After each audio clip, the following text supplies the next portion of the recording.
present, the Maricopa Regional Continuum of Care Board meeting is now called to order. Please turn on your microphones when speaking and mute when not speaking. The MAG public comment process allows members of the public to comment on items on today's agenda or on items that fall under the COC's jurisdiction. If you would like to comment at today's meeting, please fill out a white request to speak card by the door and give it to MAG staff. If you are parked in the garage, parking validators are available by the door. If you purchased a transit ticket to come to the meeting, please see staff for a ticket. Hearing assisted devices are available for MAG staff or from MAG staff. Kelly, please take roll call. Thank you, Madam Co-Chair. Letitia Brown Gambino. Here, present. Tim Birch. Jessica Cruz. Here. Thank you. Liz DaCosta. Here. Thank you. Lisa Glow. Here. Thank you. Chris Hallett. Michael Hughes. Here. Thank you. Jessica Raymond. TJ Reed. Here. Thank you. Charles Sullivan. Here. Thank you. Sienna Valdez. Here. Thank you. Cricket Weatherington. Danielle Wright. Here. Thank you. Co-Chair Rachel Milne. Here. Thank you. And Co-Chair Vicki Phillips. Here. Thank you. All right, the next item on the agenda is a call to the audience. This is an opportunity for the public to comment on items that fall under the Continuum of Care Board that are not on the agenda or that are on the agenda for discussion and not for action. 15 minutes will be provided for the call to the audience agenda item unless the committee requests an exception to this limit. Kelly, were there any comments received by anyone or anyone who wishes to offer comment? Madam Co-Chair, there were no public comments received and no one in the public is here to comment at this time. Thank you. We'll move on to the next agenda item. Our next item is approval for the consent agenda. Items 3A, B, C, and D are on the agenda for consent. Does any member of the board have questions, comments, or request a presentation on any of these items? This is TJ. I was just wondering if we could get maybe from like a high level overview of the adjustments that were made to the Dwell governance document. Not anything too detailed, obviously, but just kind of curious because it looks fine, but I'm trying to figure out what actually changed from before. Yeah, for sure, TJ. Thank you so much for that question. This is Dylan Belmont with MAG. Essentially, the revisions to the governance charter were made to bring it up to speed to where the project has gotten to in terms of its overall progress. Back when the original governance charter was approved, it was a couple of years ago, 2021 or so, back when it was still operating under a different grant, different technical assistance. So now that it's gotten to a point where there have been some pretty significant developments, what with Solari being selected as the administrative operator, the relationship with Green River being formalized and in place for a while. So really the governance charter revisions were just to reflect all of those changes and make sure that the framework of Dwell is still in place to support the project's overall goals. Thank you. Madam Chair, I would request that we vote on 3A, C, and D on the consent agenda, and then as a separate item, because it was pulled, vote on 3B separately. Madam Chair, you would need a motion. Are you making I a move motion? for approval of the consent agenda 3A, C, and D. Can we get a second? Second. Okay. Mike Hughes first, Lisa second. Okay, thank you. Would you like me to do roll call for the vote? Yes, Okay. please. Tish Brown Gambino. Yay. Tim Birch. Yay. Thank you. Jessica Cruz. Yay. Liz DaCosta. Yay. Lisa Glow. Yay. Chris Hallett. Michael Hughes. Yay. Jessica Raymond. Yay. Thank you. TJ Reed. Yay. Thank you. Charles Sullivan. Yay. Sienna Valdez. Yay. Danielle Wright. Yay. Co-chair Rachel Milne. Yay. Co-chair Vicky Phillips. Yay. Madam Co-chairs, the motion passes. Thank you. Is there a motion for 3B to then? Is there a request for 3B to then have further? No, I just Explanation? move for approval. Okay, So I'll go ahead. I'll move for approval of agenda item 3B. I'll second. Okay, Mike. And TJ with the second. here we go again. Tish Brown Gambino. Yay. Thank you. Tim Birch. Yay. Jessica Cruz. Yay. Liz DeCosta. Yay. Lisa Clow. Michael Hughes. Yay. Jessica Raymond. Yay. TJ Reed. Yay. Charles Sullivan. Yay. Sienna Valdez. Yay. Danielle Wright. Yeah. Co-chair Rachel Milne. Yay. Co-chair Vicky Phillips. Yay. Thank you, Madam Chairs. The motion passes. Thank you very much. All right, we'll move on to the next item. The next item on the agenda is the all-in site update, including information about regulatory relief and waivers to benefit our community. I will turn it over to Captain Kent Ford, the federal team lead for the White House's All Insight Initiative, to provide updates. Captain Ford, thank you for being here. And this item is for discussion. Great. Thank you, Madam Chair Phillips, and good to see you, other co-chair, Rachel Milne, and distinguished panel members and board members and those on the line today. I do have a few extra copies for those that would like to see this afterwards. So regulatory relief, that's the promise of the All Inside. One of the promises of All Inside certainly is to think about regulatory relief and think about waiver processing. And I think it's a work in progress. Certainly, there was no blueprint per se. This was the first of its kind. So we're looking and we're building on this, and we're hoping to get a few across the finish line as soon as possible. So next slide. So again, the memo specifically states that was signed by MAG, by the county, by Maricopa, by Mesa, and by the mayor of Phoenix as well, is part of the goal or the priorities and the wishes. One of 6 is to support waivers and flexibility for regulatory relief. So certainly a priority at the top of the line of what we've been looking at and trying to figure out and work to run to ground how best to do that and get the departments to sign off on that. Specifically, in the signed memo also it talks about minimizing red tape and bureaucratic processes. Clearly, that's something that is to expedite the efficiencies. That's what we want to do. And then specifically, as we do, kind of a sub goal is to try to get 5 waivers and 5 regulatory responses across the line. Is what we've as a team come up with for something to hold us accountable and get across the line. Next slide.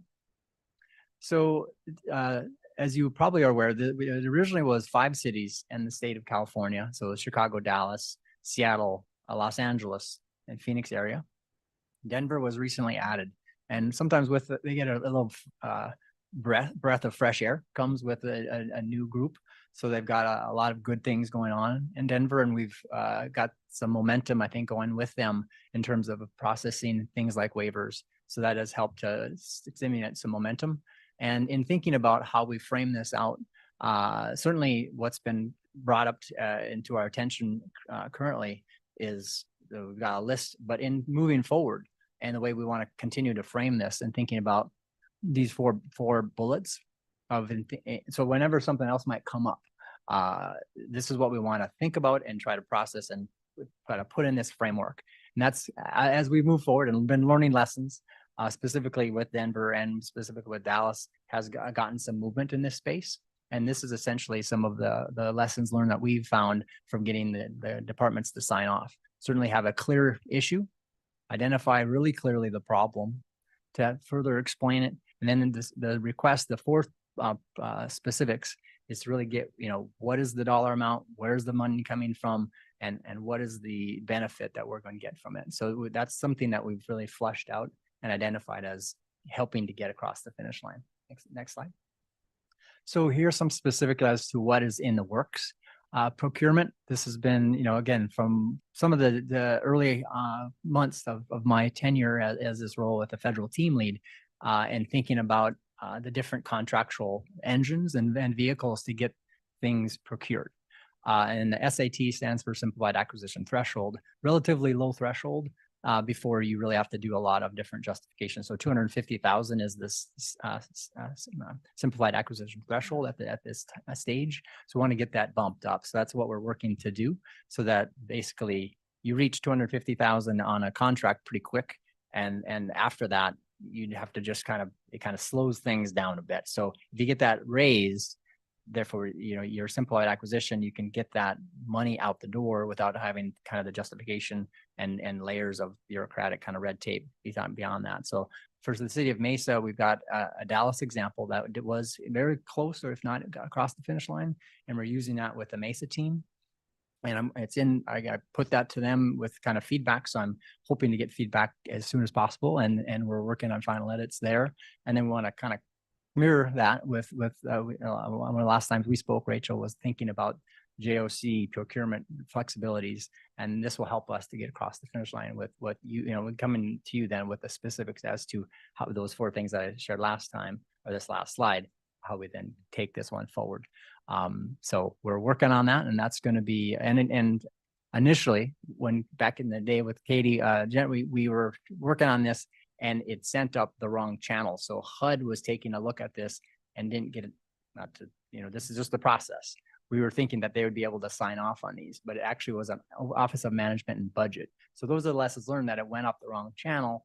We had to come back and kind of recenter, and now it's at OMB and they're able to comment. And when it gets into the CFRs and all the details on what needs to kind of get their I's dotted and T's crossed. So at OMB, we know that's where it sits and know that they can take action. Next slide. So data sharing, another one where it's pretty clear cut, I think, and Treasury is the folks we're working on here. And this is a specific information from Treasury. Data sharing, their emergency rental assistance, essentially to have a partnership with local universities in order to take information and kind of evaluate how it went. In order to share any of the data, it needs to kind of be approved. There's some specific language that gives a caveat.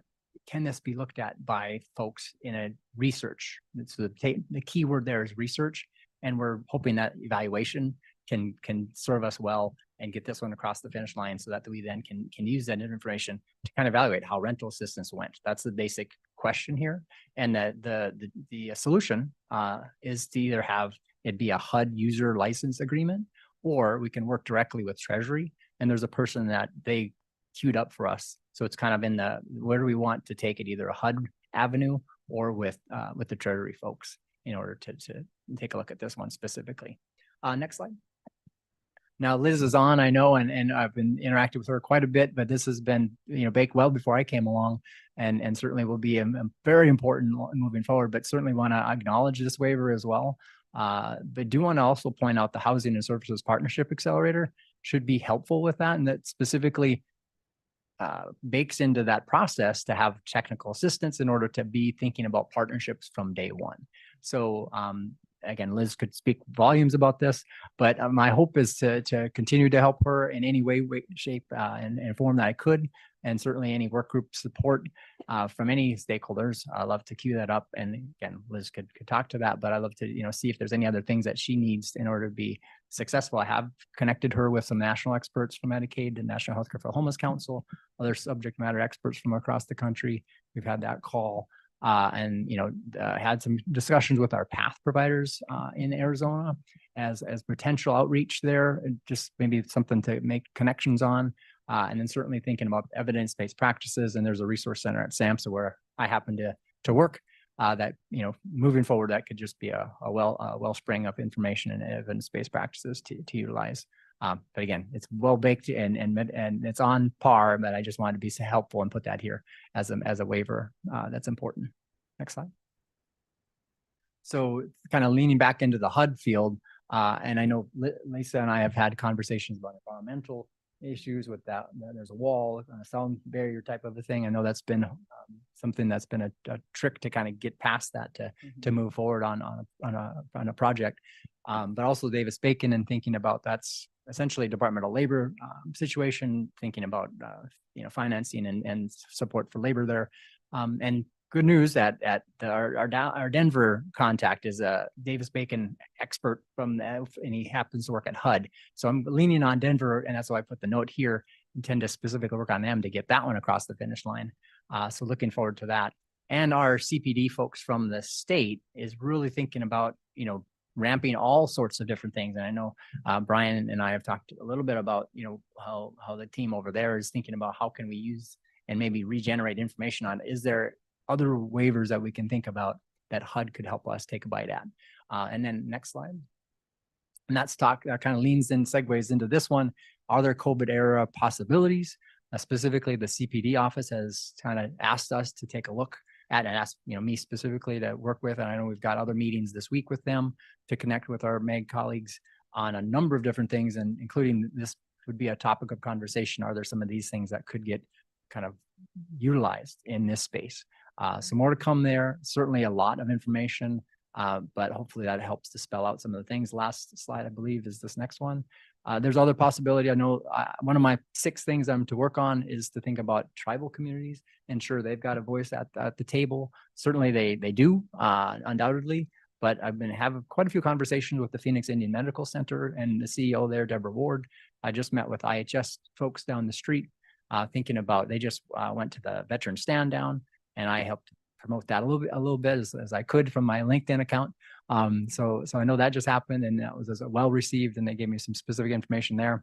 And one last thing about transportation, a number of information. Rachel has been a good champion there with back in November 5th, I believe there was a conference that had a good number of people on the panel, including Rachel, talking about transportation and specifically kind of an action item, not only kind of building from that, but there's some transportation opportunities to think about commandeering federal dollars that went to help build the transportation routes.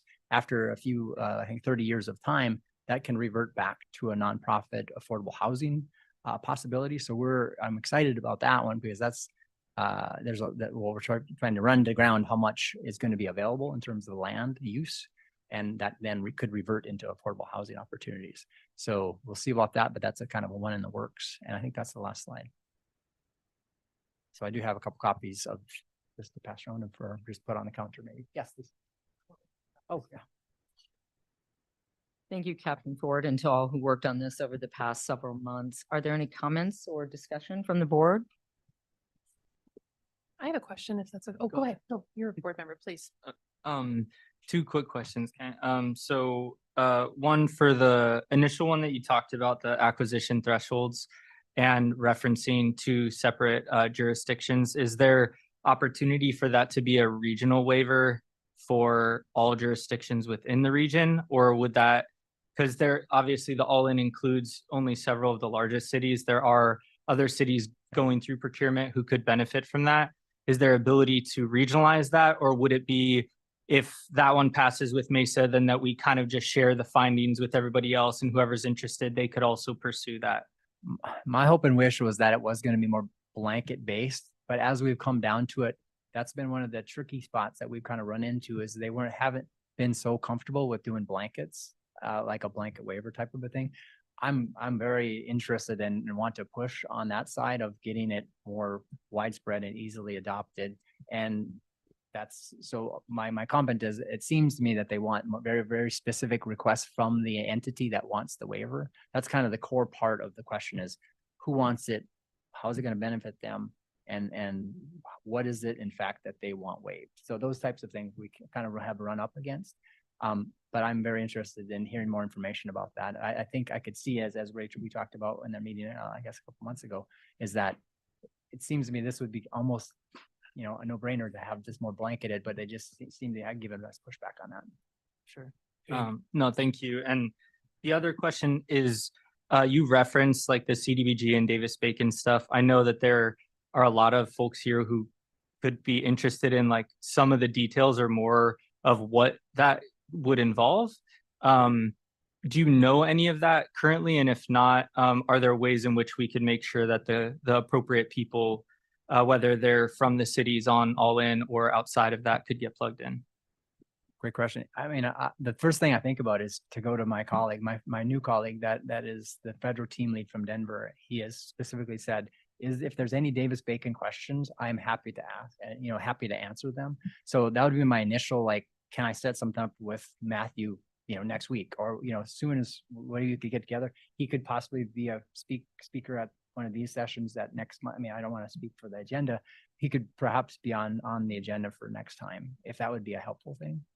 Or set up something that's at a smaller venue. Sure.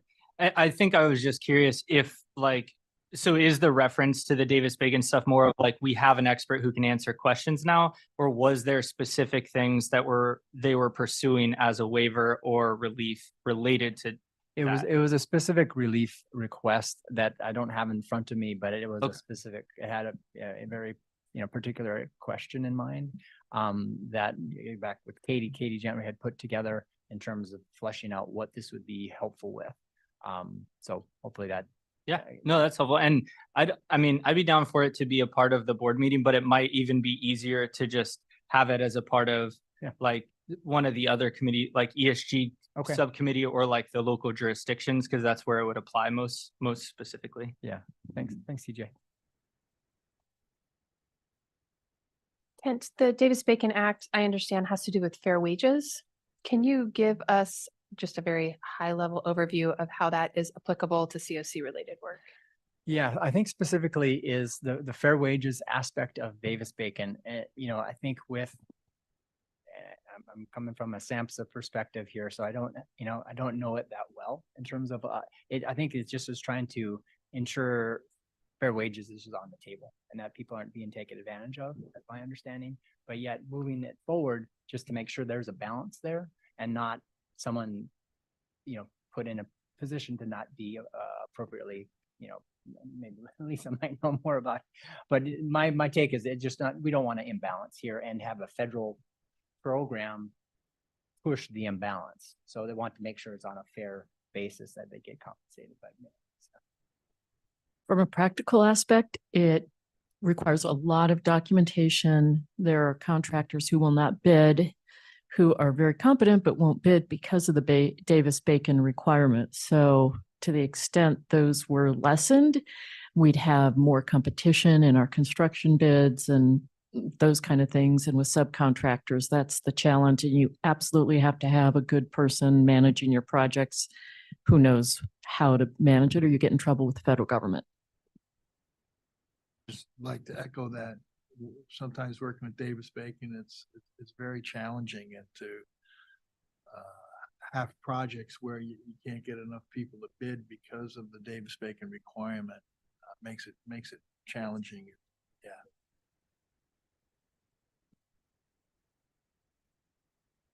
Thank you. Any additional questions or comments? Thank you for your time. All right, moving on to the next item, we have Nicole Newhouse, the Executive Director of the Arizona Housing Coalition, will share the latest about 2024 legislative priorities, including state investments to the Housing Trust Fund. Nicole, take it away. Hello, I will apologize. My voice is a little off. Had some crud after spending time in DC. I will start by saying this is my first legislative session with the Housing Coalition, and I feel like it's a little like the Green Day song, "Wake Me Up When September Ends," except I've changed the lyrics every night at dinner to "When this session ends." It's a fun time. So you might have heard that the governor vetoed a bill. We had not registered a position on that bill because we knew it was going to be somewhat challenging. The good news is that there are a fair number of affordable housing bills making their way through in a bipartisan way through the House and the Senate. Let me go through a couple of those bills because a couple of others will perhaps occupy some questions and conversation. There are a number of ADU bills that are moving through, and I'm having a hard time getting to them. as quickly as I would like. So there's HB 2721, which allows for middle housing. This is a bill that Representative Carbone put forth. It ran into initially a little bit of a snag in the House, but he was able to whip up the votes. This bill allows for cities that with populations of more than 75,000 to be allowed to build duplexes, triplexes, fourplexes, fiveplexes, that middle housing that's missing. So that is positive. We've got some ADU bills coming through. There was a HB 2297 allows for multifamily residential development or adaptive reuse without rezoning. That passed the Senate FICO, Finance and Commerce, last week, and it's scheduled for Senate rules today. We've got Senate Bill 1415 and House Bill 2720. Those are the two ADU bills. They are moving along. And then SB 1506, which allows residential mixed use development, passed House Commerce Committee and is scheduled for rules today. So those are good news in terms of supply. Bad news is I have no updates on the Housing Trust Fund because the renewal of state LIHTC, I meant state LIHTC. The renewal of the state LIHTC is bound up in budget negotiations, and we likely won't see anything until May as it relates to that. Couple of other small bills of note. HB 2146. It's a small little bill that allows for mobile home park owners or mobile home park tenants to install cooling methods in their mobile home without interference. And that is scheduled for its third reading today, which is great. The one that I'm a little confused about why it's stalled is House Bill 2143. It's about $12. It waives the fee to get a non-operating license, which tends to be a challenge for a lot of unhoused folks. The third reading has not yet passed. Something that did pass, that it passed and it's been transmitted to the Secretary of State, was House Continuing Resolution on Property Tax Refunds. This bill was written to kind of punish cities, I think, for having property values adversely impacted by homelessness. It's not exactly clear how they'll do it, but the way that it's been written is that property owners eligible for a yearly tax refund could use it to counter property value reductions. So once we kind of get closer to the end of the session, we're going to be putting together some kind of campaign to help voters who will be seeing it on their ballot understand why they should oppose it. I'll just talk about, and then I've got HB 2815, which is we're referring to as the Yigbee bill, Yes in God's Backyard. That bill is meant to allow religious institutions to be able to build affordable housing on their land with limited restrictions. That has crossed over to the Senate, but it's still waiting for committee assignment. The one I want to talk about, though, is the one that's been giving me headaches, where we've got a little bit of legislative mitosis going on. House Bill 2782, sponsored by Gress, does a lot of things. It's changed initially from its first form, but what it currently does is it increases the criminal penalties for any homeless person engaging in drug use in a homeless, drug-free zone. It also assesses criminal penalties for homeless service providers that do not call law enforcement when they see it, even if it's 300 feet from their property. It also takes away, it requires hotels that provide mixed hoteling. In other words, hotels that allow homeless individuals to sleep there or rent a room or have a room rented for them to post a sign at registration that essentially says, homeless people are being housed here, lock up your belongings, which feels really gross, but more than anything, it also says that state and local funds cannot be used for mixed hoteling, which would adversely affect non-congregate shelter options for a lot of populations, including veteran populations. That bill was transmitted to the Senate, but it hasn't been assigned to a committee yet. So its sponsor decided that he would hedge, and he has proposed two strikers with the same language, Senate Bill 1238 and House Bill 2279. For Senate Bill 1238, Senator Shamp is now the sponsor. She has indicated that she is willing to put together a stakeholder group. As of this moment, I have not heard from her office. And then HB 2279 is getting a Senate Appropriations meeting tomorrow, at which I will testify. Just send me all of your good vibes because it's not fun stuff. So I just kind of wanted to go through why we think this bill, in whatever permutation of cellular division, it's a bad bill. To us, it's bad, and to our members and our legislative steering committee, because it's punitive and it shifts burden to the judicial system, and it's not addressing at all the root cause. For the criminal penalties for the homeless shelter staff, it's unclear how enforcement would work, which could potentially lead to wasting law enforcement resources. Think of it this way. I'm working at CAS, and I see somebody outside of the property engaged in drug use. I call the police. The police show up. That person is no longer doing that. They may be high, but they're not.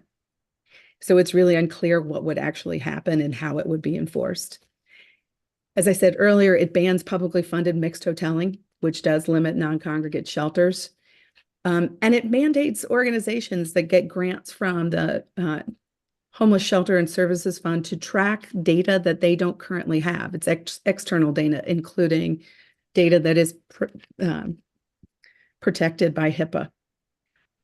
What we've been asked is what would constitute a good bill. And our response is homelessness is caused by a myriad of reasons, and these bills would increase supply and access to affordable housing. A bill would enhance support services, including mental health and substance abuse counseling. It would implement prevention programs to stop homelessness before it starts, and it would provide targeted support to vulnerable populations.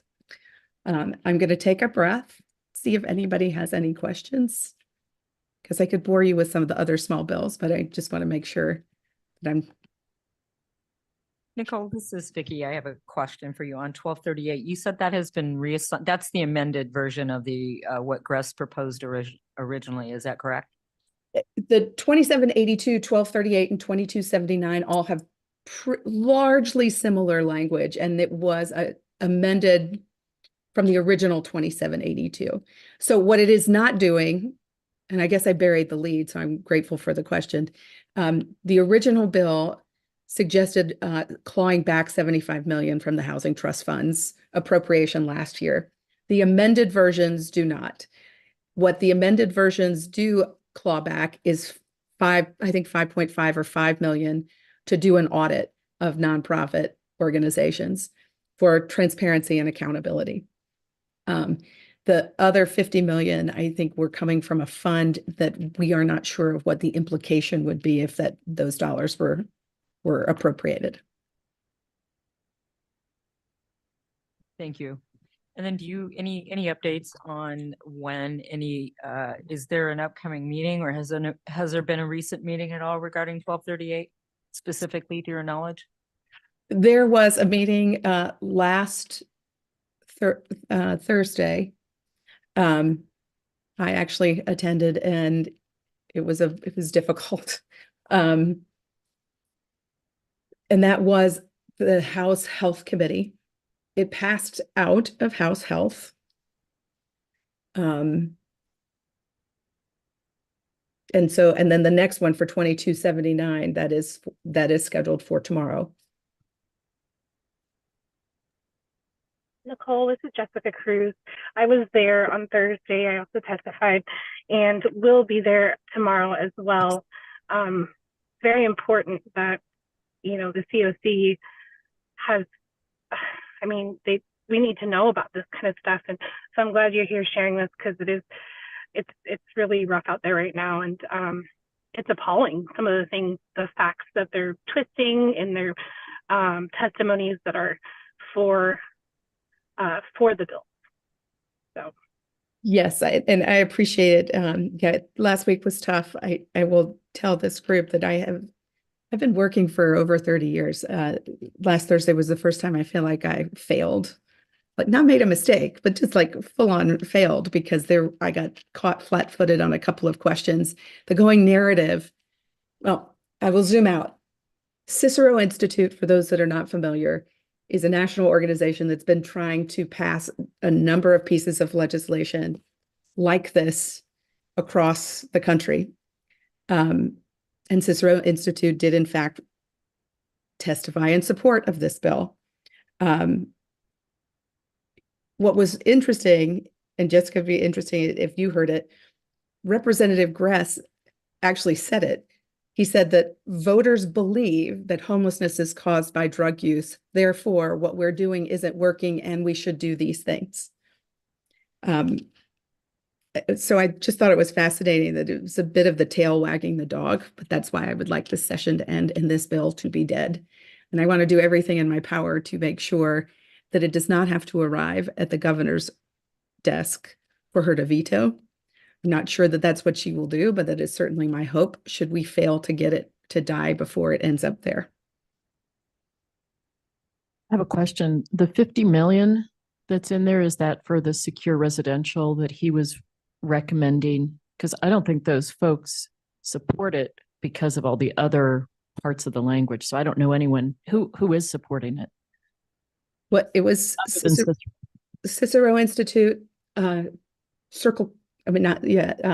Trip made a rare bedfellow to this bill. Jessica, can you remember the others that testified in support? The Common Sense Institute. I think those are the three I remember.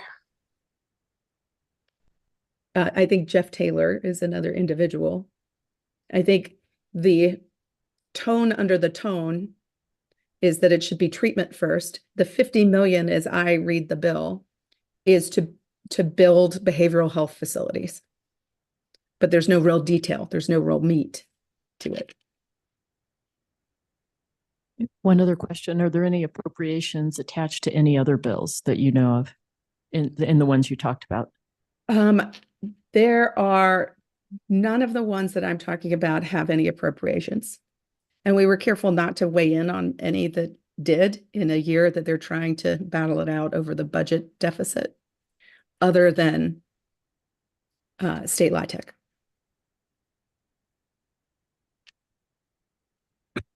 Nicole, this is Brian with MAG. If folks at the COC or just anybody else in the community wanted to weigh in on this issue in a public forum, where is the best place to do that? There are a number of different ways that you can do it. Thanks for the question, Brian. You can register in the request to speak system. And if anybody needs assistance with that, they can reach out to me or Jamie in our office. You can write your representatives, and after tomorrow's hearing, we're going to be drafting kind of general responses that we will send out through an advocacy alert, or you can write them yourselves, because both House and Senate need to understand the reasons why individuals are opposed to this bill. And then the final thing is to get your friends and family to join you, because the more voices our elected officials hear from, the more they know that it's important. What time is that hearing tomorrow? Oh, ask me a question that I don't have. Stand by. I think it's 2 o'clock. Okay, excellent. Thank you. One last thing, Nicole, the meeting I was at with him like a month ago, he presented that report that $1 billion is presumably being spent on homelessness, but he wrapped in all this access money, all this other stuff. And I'm very worried about how that can really hurt the homeless community because there's nowhere near that direct amount of funding support. So he's making it like that's why we need the audit and all that. Is there anything you're hearing to debunk that is out? Well, yeah, you're referring to the Common Sense Institute's report that, yes, indicated that we've spent $1 billion in the homeless services sector, and it almost made it sound like the sector is just this large economic monolith that's gobbling up, resources. But it when they said it only serves that $1 billion only serving 14,000 people because they used the PIT count numbers. And then some permanent supportive housing numbers.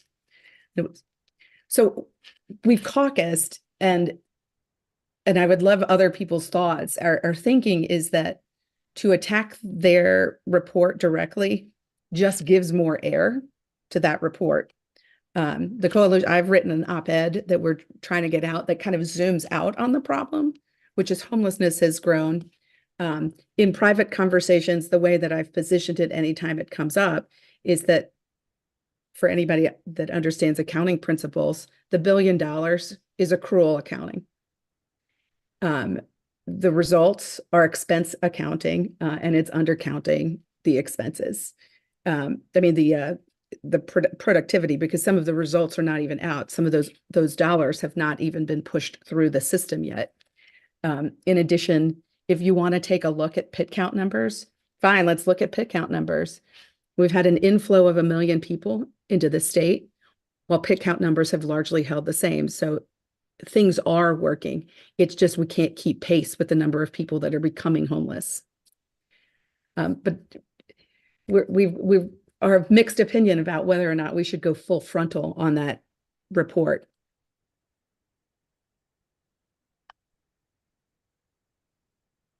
One other quick thought, Nicole, just I've talked to you a little bit about this. I feel like you all are doing a really good job representing this issue.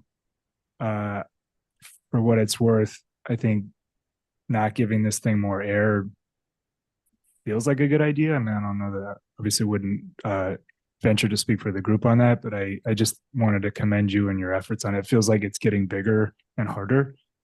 But I was going to ask also, aside from individual efforts, folks who are testifying or have testified on this, is there something that would be helpful to have the group do as a whole? Not to commit to anything, obviously, but is there something that you see as that would help get ahead of this? I appreciate the question, Brian, and I do appreciate your confidence. It's tough out there at the ledge, and I don't always feel like it's like you get egg on your face a lot. So I appreciate the support. I think one of the things that after the SB 1238 meeting, I said to our lobbyists at Tri-Advocates is when these things come up and we're in the reactive mode, we've got to move really, really quickly. And I know that what I would like to have happen is maybe a big ask. But one of the things I'd like to have happen is coordinate with everybody that is going to testify and almost create, a breakdown of the argument so that community members can take a piece of their organization's piece of the argument, either for or against, and then the coalition can come in and do final arguments. Does that sound like I was the president of our debate club? Because that's how my brain operates. I want to be able to make sure that we're drafting the right speakers and that we're making the right case. And then encouraging lawmakers to collaborate with us, because I think the challenge with this bill is it was drafted without really engaging any of our members. Lisa, you're there in the room. Between Lisa and Amy, so much of this is like, why would they not have Lisa and Amy in the room to have a conversation, let alone CBI? So I think that word salad dumped on you to say that any suggestions that you guys might have on what the argument should be and the points and any participation in crafting it would be most helpful, recognizing that sometimes these turnarounds are super quickly. Like I had 2 days to prepare for 1238, and about the same for 2279. I just have one last thing. I think it's a great idea to have something, since you've been asked, here's what would work, and all these people are behind it. I do not think there is any desire to listen to that. I don't think there's any room for negotiation whatsoever, but at least that might be get the public play. This is what's most needed, and these are the experts. So could be a good opportunity to really speak to what's needed in the community. So I'd be happy to work on that with you. That would be great, Lisa. I appreciate it. I suspect that these types of bills are going to come up in every session. This is just Cicero's agenda in different permutations. So I think having that and recognizing that as a strategy and having it in advance would be great. So thank you. Thank you, Nicole. I believe Jessica Raymond, you have your hand up. Hi, Vicki. Hi, Nicole. Thanks for that. I'm in the car right now, so apologies for that. But when the original bill was put forward by Matt Gress, I actually reached out directly to his office because I wasn't able to be there to testify since it was over a holiday weekend. And I got a reply, and I have a meeting with him scheduled for April 5th at an integrated permanent supportive housing development that we're building in partnership with Arizona Department of Housing, utilizing low-income housing tax credits and state housing trust fund dollars. It's also a partnership with Access and Community Bridges as our nonprofit service provider. So I'm hopeful that maybe ahead of that meeting, I'd be able to get some talking points from you. And then if there are, key points that I really need to bring up, like the goal of the tour is to obviously show him that homelessness occurs for a multitude of reasons. Mental health and homelessness are have a complicated relationship, but mental illness and drug addiction are not the only reasons that people become homeless. And a lot of people who are homeless develop mental health issues and drug addiction. So I think that it's a good opportunity to provide some education to him. And I would just like to open it up to everybody here to, please email me with talking points, thoughts, and if you want to happen to just stop by the property that day, you're welcome to. I am happy to get you some talking points, but I would reiterate what Lisa said. So just prepare yourself for his willingness to slap you down with what he knows is already the answer. I met with Representative Gress in advance of the first hearing, so I got to talk to him. I think Lisa's spot on. There's really what he's interested in is being reelected and serving to his constituency what they think is the answer to the problem. So I will wish you luck, and I will get you some talking points. Thanks. I appreciate that.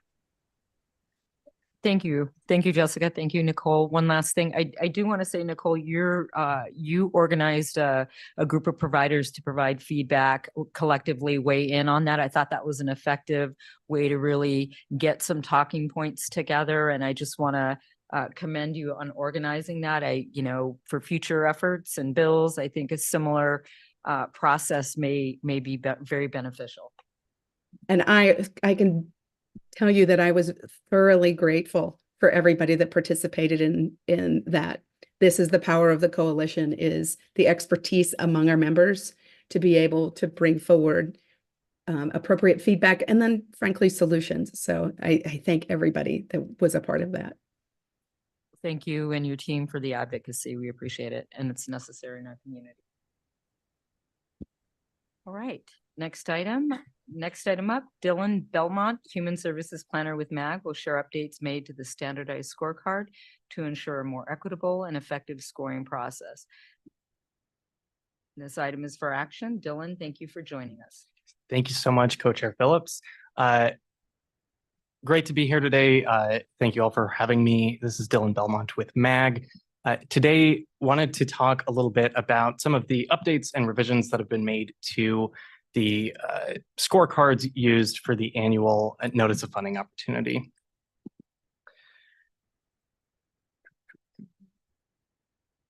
Just a few things to cover today. Going to briefly talk about, essentially how we got to this point, and then go over some of the changes before requesting approval of those 3 documents.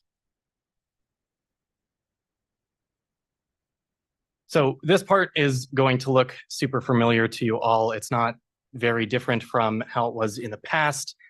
Back in mid-December, we started with, essentially a public input session where everyone was invited to come and make initial comments on how those scorecards look.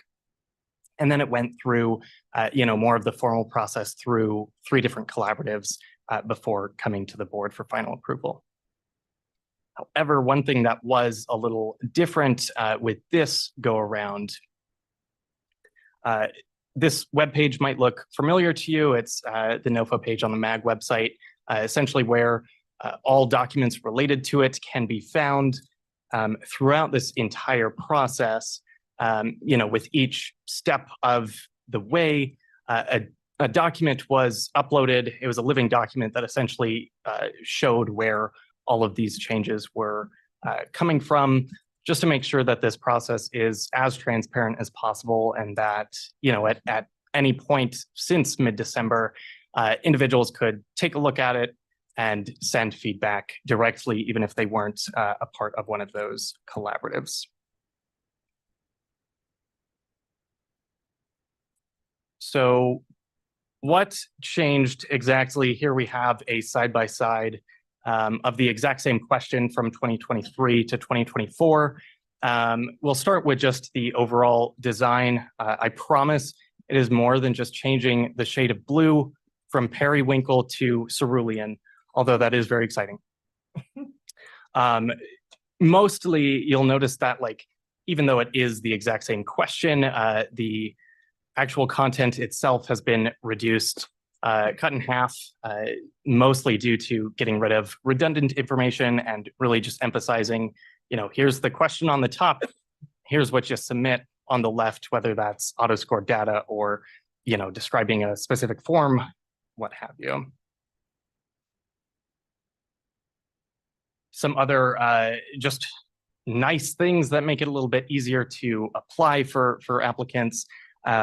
Built in directly to the scorecards, there are now a few appendices and rubrics that serve as, fillable PDFs, make it a little bit easier to submit those. Each scorecard now has a single page preceding it that summarizes all of the questions. In the past, there has been some confusion over, what question is worth how many points and who's responsible for actually scoring those points in the first place. So this really gets to the heart of, very simply, what is the scorecard looking at? And then just also in line with this new design, some recategorization to make more of a logical flow for the application itself. Those are the main beats, but there's also some additional assistance and descriptions for stuff like discretionary responses, ultimately with the end goal of making this application process as easy as possible for the applicants themselves. Another big priority for this round of revisions is really making sure that each of the 3 scorecards, the new scorecard, the renewal, and the HMIS and coordinated entry scorecard, are essentially as similar as possible. What we're looking at right now is sort of a point breakdown of how it used to be. You'll notice that almost 2/3 of the questions for renewal applicants and new applicants are, entirely unique from each other. We already know that it's difficult to compare both of these types of projects when, renewal projects have the ability to be evaluated by direct data from APRs and HMIS, whereas you don't necessarily have that same performance viewed for new projects, right? So what we did, because ultimately all of these projects are going to be compared with each other to go in the same priority listing. So there was some effort made to make them just a little bit closer. The biggest thing you'll notice is that this green section, the close equivalence, has expanded, sort of bringing the new application up to speed with what's expected of renewal applicants. Another pretty drastic change is that previous blue slice. I deemed it automatic points. It essentially reflects points that are awarded for categories that are already required by, let's say, the eSNAPS application, such as, having the 25% match. One of the first things we heard in that initial community conversations was that those points that are essentially just given for completing what's already expected in the application should stay in eSNAPS, and we should make more use of other scoring categories. A couple other technical changes. A lot of the categories that offered a lot of points but didn't describe exactly where those points were coming from. In the past, Rank and Review Committee had a tall order of sort of figuring out how to stay consistent year over year and also among the applications. So there is some additional guidance for both the applicants and Rank and Review in just where those points would be going to. System performance has been updated for all of the questions. This essentially determines the scoring brackets for those renewal applications. The math is all the same. Essentially, it's just updating the time frame. Used to be from the previous federal fiscal year, and now it's from 22 to 23.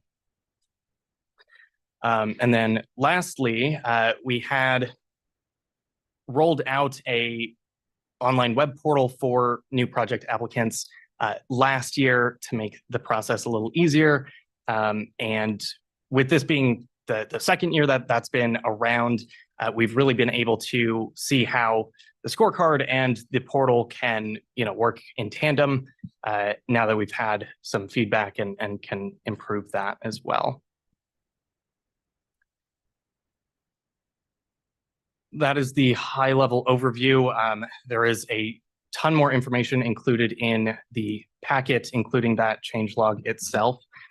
So happy to take any questions, but today, this is what we're hoping for, the approval of all three of those scorecards.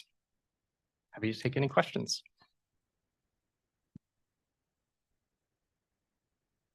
Questions? So I believe the item is a motion to approve the updates to All right, I have my hand up. Sorry, I'm not there. I just want to, I totally appreciate all the work that has gone into this. I just want to make a point of something that's been a discussion in our community for quite some time though, but it's where in our permanent supportive housing programs, we score income much higher than we score whether the program is serving harder to serve persons. And so I just wanted to see if we can have some discussion around it. It seems like we've continued on with that methodology this year. And I know that income is very important, but we also are working on move-on strategies as well in our permanent programs. And so it seems that we should be placing at least equal scoring for programs, especially permanent supportive housing programs who are serving harder to serve members, even if they're unable to assist that member with increasing their earned income for the time they're in permanent supportive housing, noting that we really should see that once stabilization has occurred and the member has moved through a move-on strategy to an alternative fund source. So wanted to open up to see if we can have some discussion around, did any comments happen during the process of you all reviewing this that we can kind of elaborate on further to see if there's any opportunity? Yeah, thanks so much for that question, Liz. It did come up, and there are a few ways that it looks to sort of address that. One is increasing the amount of discretionary points that are available for that specific question.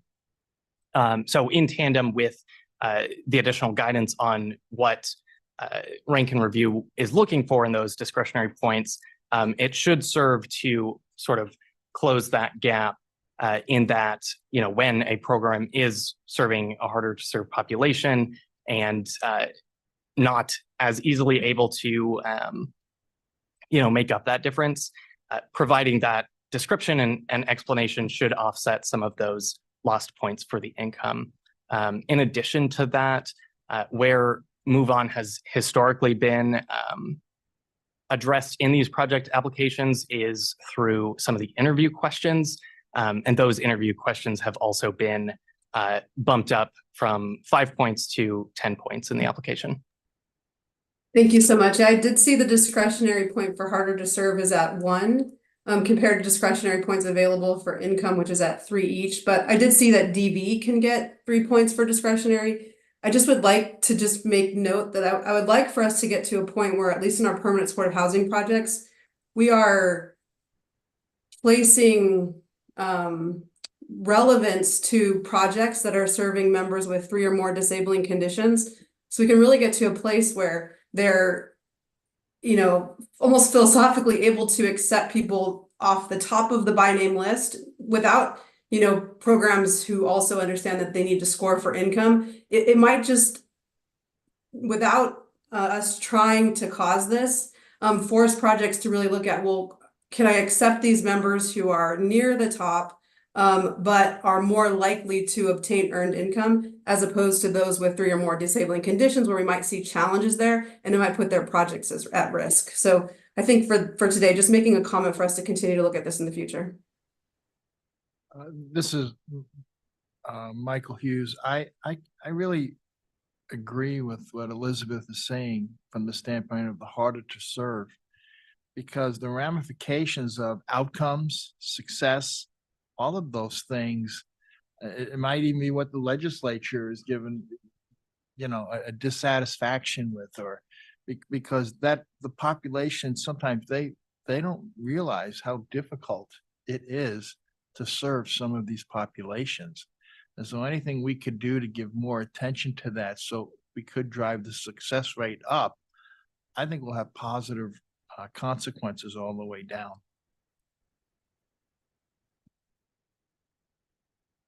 So are we, just to clarify, are we recommending then further work be done on this particular item, or are we just commenting? Okay. What Dylan is saying, but I just think, to Liz's point, I think it really is pertinent that the harder to serve should really have more attention paid to it moving forward. All right. Thank you for the discussion. All right. I would propose a motion to approve the 2024 updates to the NOFO scorecard. I motion that the NOFO scorecard be adopted as presented by Dylan. Thank you. TJ, may I have a Seconded. Lisa? Second. Thank you, Lisa. All right. Madam Chair, you ready for a vote? Yes. Tish Brown Gambino, Yay. Tim Birch, Yay. Jessica Cruz, Yay. Liz DaCosta, Yay. Lisa Glow, Chris Hallett, Yay. Michael Hughes, Yay. Jessica Raymond. Yay. Thank you. TJ Reed, Yay. Charles Sullivan, Yay. Sienna Valdez, Yay. Danielle Wright, Yay. Co-Chair Rachel Milne, Yay. Co-Chair Vicky Phillips. Yay. The motion passes. Thank you. Right. Next item, Brian Gruters, MAG Regional Homelessness Program Manager, will discuss the recent HUD announcement of COC competition award recipients for FY 2023. Maricopa Regional COC is slated to receive approximately 10 million in additional funding. Brian? Thank you. Ty, can you give me the next slide, please? So we introduced this last month and we wanted to just provide a little more detail on it. Essentially, and I think we had some questions on it as well. How did we get scored the way we got scored? It was a good year. We got more money. And honestly, in looking at the numbers, the team did really well putting that application together. So first off, good job, guys. But I mean, it was a good year. To say it was a good year, I think doesn't give a lot of detail and clarity. So we wanted to go through some of what happened and also kind of set up the set the stage for what's coming up this year as well, just so that everybody kind of knows what's coming and provide some transparency. So broadly, this is going to be brief. We can go into more detail if there are questions. We'll be getting more into the NOFO application, obviously, later in the year. After we have PIT and HIC data, we can give more detail on some of those things if there's an interest and a desire for that. In terms of the strategy, we'll focus in on this a little bit throughout the presentation, but generally speaking, a lot of what we're looking at this year is going to be really come back to the strategic plan. So much of this scoring comes back to system performance measures, which, you know, those are already submitted to HUD, and they are what they are at the end of the year. So, but where we can make an impact on that is by having a strong strategic plan and all doing our best to move that forward. So that's really just an introduction, and I want to turn it over now to the team. Next slide, please. Thanks, Brian. What we see here is just a brief look at, how scores have been over the past few years. Over on the left, the green, looking at the total points of the HUD application in general. Middle one, blue line, is our score as a region. And then on the right, for reference, looking at the highest possible score that any COC in the country scored. So even though 2021 is a little bit weird, HUD started doing different questions in 22 onwards. What we can see over time is that we're a pretty high performing COC. And particularly from 22 to 23, our score did increase just a little bit. Some of the reasons for the increase, a huge chunk of it is due to one specific question that essentially asks if the number of rapid beds in the region have increased, which they did by about 300 beds. So got the 10 points there. Also some additional points for describing some of the work this community has done on both race equity and inclusion of lived experience. And we'll get to returns in just a little bit, but essentially it was the only system performance measure that did see an improvement toward the goal. So we netted an extra 2 points there. But ultimately, this presentation is focusing on two specific lines of those on the screen, being where did we lose points this last round? As Brian said, 2/3 of those points were lost in the category for system performance measures, where all of them except for returns trended away. And then the remaining third of the lost points were kind of scattered around the application. This is the tricky area where HUD chooses not to award them, but doesn't necessarily describe why or where. So we have some idea, but yeah, that's the tricky area. Hi everyone, Cleo here with MAG, and I'll walk us through some additional pieces where we're trying to start that investigation and figuring out where we do have room for improvement. So roughly like 30% of total points for the NOFO come from system performance measures. They're this huge chunk of the application.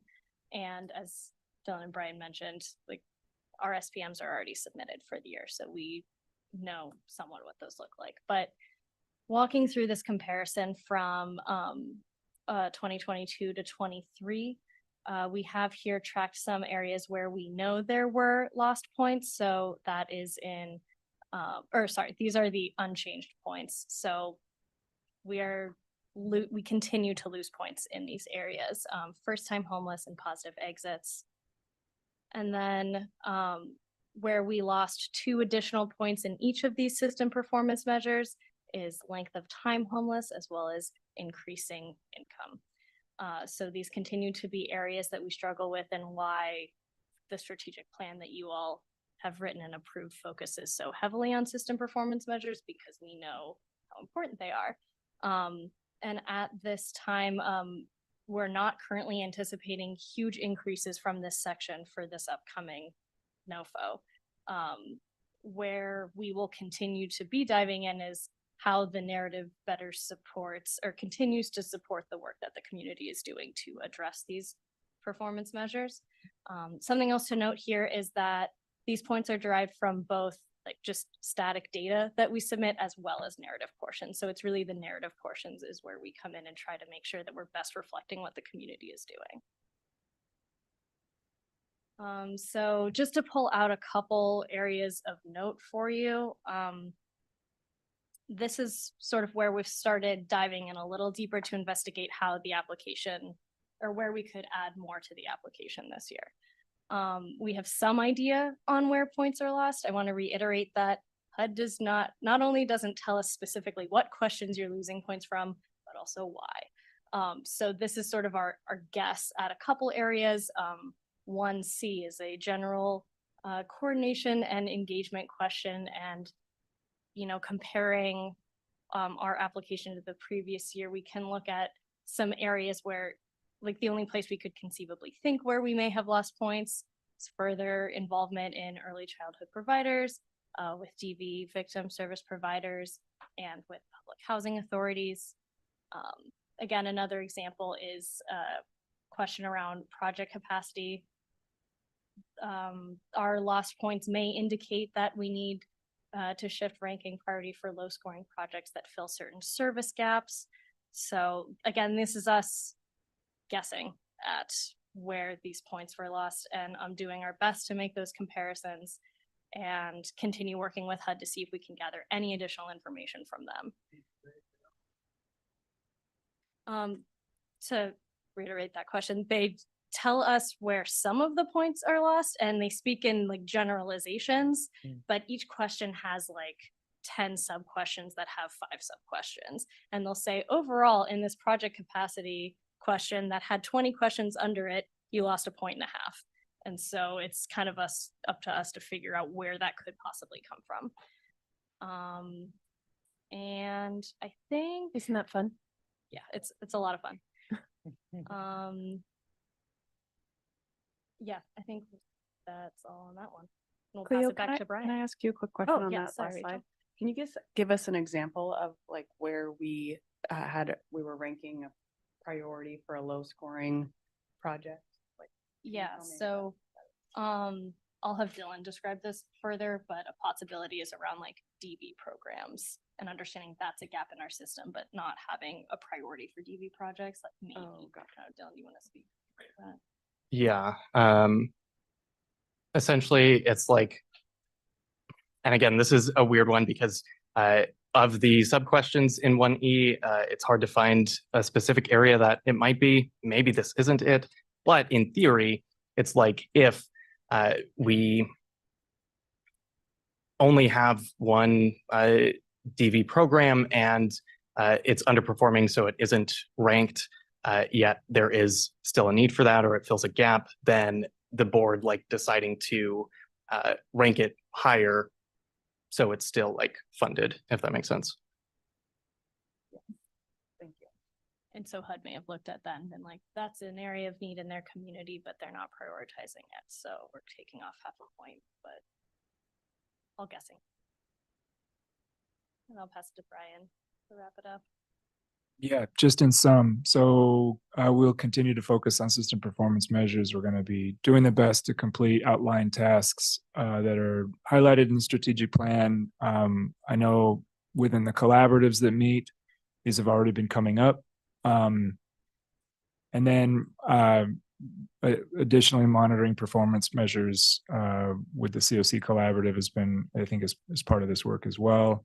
And lastly, to the point that Cleo was just making, looking at subsections and doing our best to kind of prognosticate where these points get lost within the sort of milieu of, just the myriad sub questions that come with all of these performance reporting that we do. So that's it. If there are questions, we would love to address them. We are a little limited on time, so if they go super in depth, we would also be very open to bringing back more detailed response too. Thank you, Brian, Dylan, Cleo. We appreciate the information. Are there any additional follow-up questions? Yeah, thanks guys for the presentation. I was curious, and I know Cleo, you had referenced it, I think last meeting about reporting related to performance that would be shared. I know a while ago, the COC board, I think it was like quarterly, would look at the system performance measures as they're going forward. And I know I think it was in reference to that might be pivoting away from SPM reporting specifically and more to like the performance standards that were adopted by the community.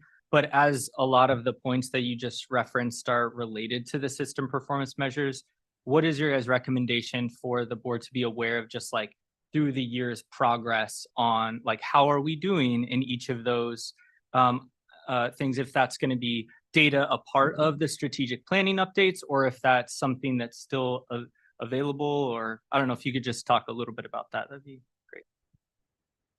So I know that we do quarterly presentations of SPMs to the COC committee. Forgive me, I'm not sure what the cadence is for the board and how often that gets shared up. But if that is something you all are looking to track more closely, then we do make these quarterly update presentations on what system performance measures are looking like, and have provided similar things in the past. And I think we could totally continue that. Dylan, do you have more context on that?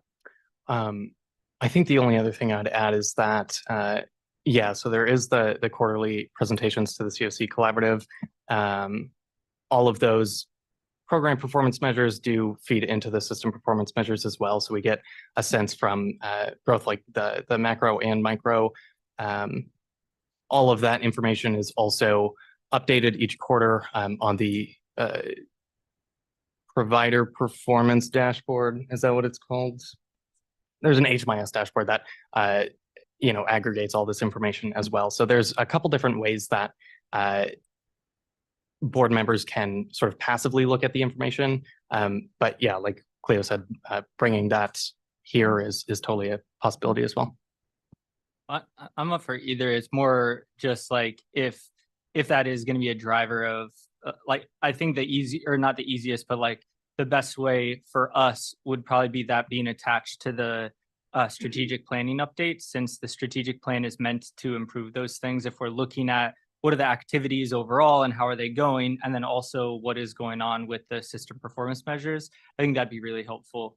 But at a minimum, just confirming maybe or sending with the notes of like, which is the best place for us to look passively for that, if it is the provider dashboard or anything else, that'd be great. Thank you, TJ. Any additional questions or comments? Thank you all. All right, next item, request for future agenda items. And the next item is a request for any additional future items you would like placed on the agenda. Do board members have any other action or discussion items for future meetings? Madam Co-Chair, if I may quickly, at the last meeting, we had 2 requests from board members that were not reflected on today's agenda, but that was because of scheduling. So I want to make it very clear. We have reached out to the Garcia Family Foundation for a presentation on prevention. We're working on trying to get that scheduled. We are also working on bringing the strategic plan back to the board as requested. So that will strategic plan will come back to you in April. It looks like the prevention presentation may be May or even later, depending on Ms. Jallinger's schedule. Thank you so much for the update. I believe we've had the ASU Lexus or the Nexus come, but I don't know if it's been a while, but I'd love to hear what they're working on. Some of it might be tied with Garcia Family Foundation. So they actually had a great conversation this last week where it was a 2-hour conversation where they brought together a variety of different research and other projects that they are supporting across ASU. And there were 2 researchers. One is from the School of Law and one is from the School of Nursing, or excuse me, they may be colleges. I apologize if I'm getting that language wrong, but these women did a study of older adults 55 and older who are experiencing homelessness, and they screened them for cognitive impairment. And they found that 93% of those scanned had cognitive impairment. which causes legal implications because then there's a concern on whether or not the individuals are able to make their own decisions. You're familiar with this, I'm assuming? This is a CAS project. Yes, we're very familiar, and we got an award today to take it to the next level by the Vitalist Foundation. So what we're going to do next is work with Circle the City to close the loop for diagnostics. Super. So we invited them to come and present to the board to talk about that research. So, and they did mention CAS many times in their presentation. So. But we could invite the Nexus at large as well if that's an interest.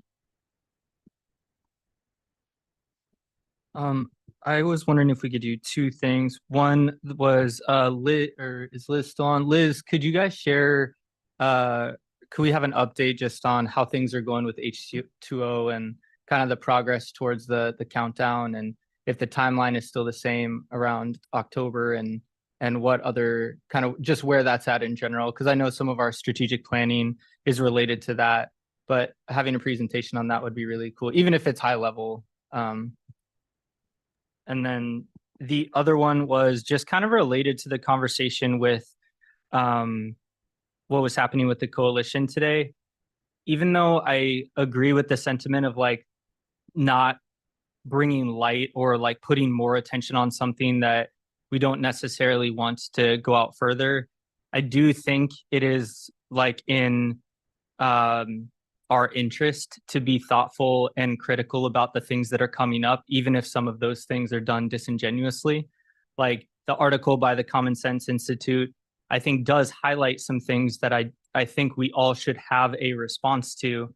And though the coalition brought together stakeholders and used that for talking points, it'd be awesome for that to be like stamped and sent out as like, okay, a response to this sentiment. Like treatment first isn't a new idea, right? This has been around forever. And so the idea of having us, and maybe this is, Lisa, I'm glad you brought up the Action Nexus. Like maybe this is a place for the Action Nexus to like review that article and others like it to be able to share, and then talk about how can we standardize some basic talking points related to those things. Because again, I do think it's helpful for us to think critically. And I know the Garcia Foundation even talked about a couple of things where it's like, no, we need to address some of these, like whether we're talking directly to the Common Sense Institute or we're just for our own sakes being like, well, how do we respond to that? We want to be thoughtful and strategic. So I'd be in favor of like, whether that is through the Action Nexus or just in general, figuring out mechanisms for us to better engage and like standardize our responses to, even if it's not an article, like a concept that is going out broadly.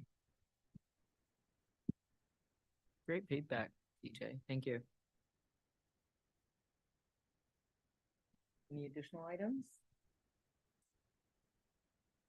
The only thing I would like to add, just a kind of dovetailing off of your comment, Liz, when you, TJ had recommended a presentation and an update on the H2O waiver. I was curious if in your presentation, hint, that you could really outline some of the evidence-based strategies and practices that you are looking at for the H2O process. Yeah, sounds great. Absolutely. Thank you. We'll be prepared to give a presentation as soon as MAG is ready to get on the agenda. Thank you. All right. The next item is board roundtable. I can't talk today. Sorry about that. Board roundtable. I want to open the floor for roundtable for a roundtable of announcements, events, challenges that you may want to address, discuss, or highlight, or come together for a new idea. Do any board members have ideas or thoughts that they'd like to share or discuss? I have one. I'd just like to share with the board that Homeward Bound has become part of a new leaf. And so we'll have more information as things move forward, but that's they have an early education center, 72 housing units, and we're really glad to be a part of that now, and we'll keep you posted as we move along. Thank you, Mike.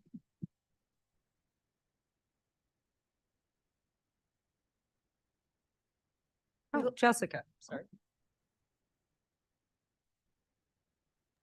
Oh, I was just saying congratulations to Mike and a new leaf. I was just cheering. Thank you. We will have a new team member joining our COC team. We will be able to introduce her at the April meeting. And really happy to have more people joining us. Fantastic. Will it be a surprise or no? I'm just kidding. I don't know if she's given notice yet. As soon as I Okay. started talking, I thought maybe I shouldn't be doing this. So let's just, it's not really a surprise, but we've We'll got wait. somebody great. She's coming on. All right. Well, we will Mid-April. wait to hear the great news. and Look for her addition. All right. Anyone else? Rachel, any updates?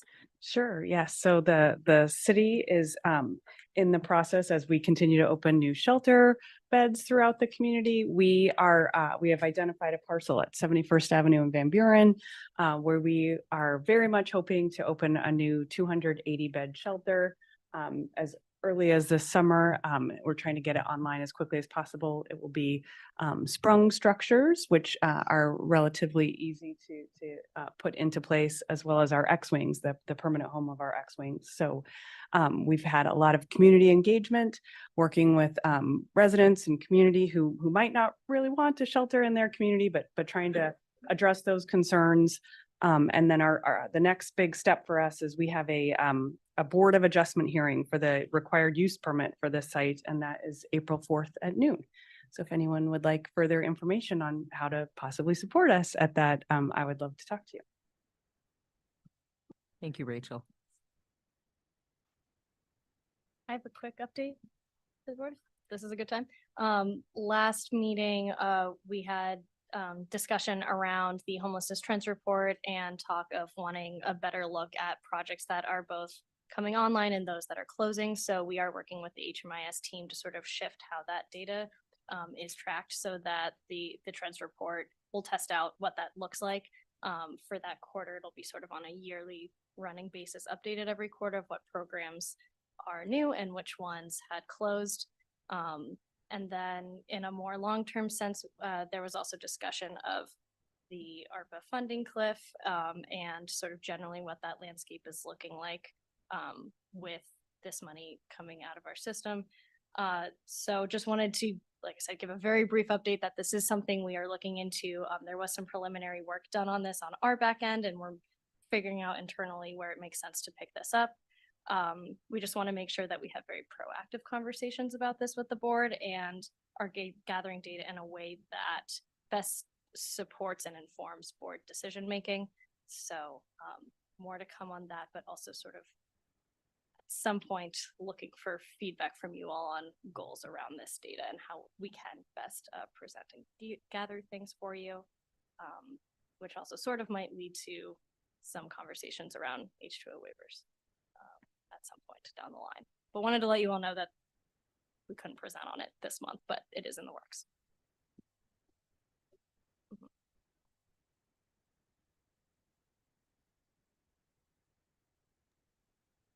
Have some time, so we're just in board discussion.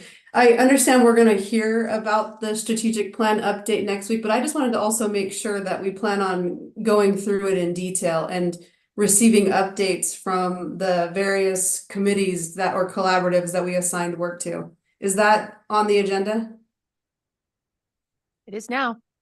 Okay, awesome. Yeah, we did a bunch of work on it, and I remember, Katie was working on trying to have the information available through the website and stuff. So it'd be great just to see an update on where we're at with tracking towards the goals we put in the strategic plan. Thank you so much. Yeah, and just to echo that too, I know one of the things is just like our actions as well. So seeing progress towards the other stuff, but like the things that we also need to be doing and making sure that we're taking action as appropriate. Thank you, Liz. Thank you, TJ. All right. There's nothing else. This meeting is now adjourned. Thank you very much.